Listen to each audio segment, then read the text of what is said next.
Sagunging pinanlenggah kakung Sumono putri ingkang bagya mulya kanthi linambar paminto saksama inggih pradapa keparingipun Bapak Imardi sekalian kula piniji minangka talanging basa saking panjenenganipun Bapak Imardi sekalian sepindah ngaturaken sugeng rawuh ugi agunging panuwun ingkang tanpa pepindhan dumateng Ibu Sutarni sapengombyong ingkang sampun kepareng rawuh kanthi nirbaya nirwekara boten wonten alangan setunggal punapa-punapa.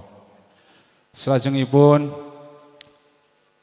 wadene salam taklim saking panjenenganipun Ibu Sutarni kula tampi kanthi suka bingeng manah kanthi ucap Waalaikumsalam warahmatullahi wabarakatuh. Ing salajengipun wadene pasrah pinanganten kakung anggenipun kula wendah ing mriki kula minangka taling basa saking panjenengan Ibu Bapak Imardi hanampi kanthi suka bingeng manah.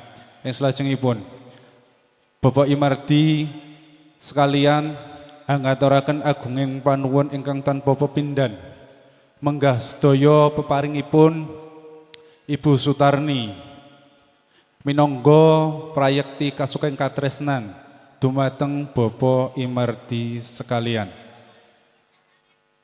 Ing salajengipun hamba bilih anggenipun Bapak Imardi sekalian wonten kucawaning tata krami anggenipun Bapak Imardi sekalian hanampi rawuhipun panjenengan sedaya mugia leluberna samudra pangaksama.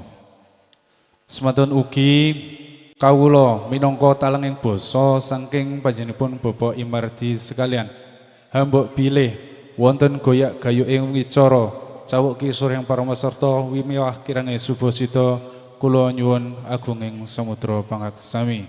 Cekap semanten atur kawula wallahu muwaffiq ila aqwamit thoriq. Wassalamualaikum warahmatullahi wabarakatuh.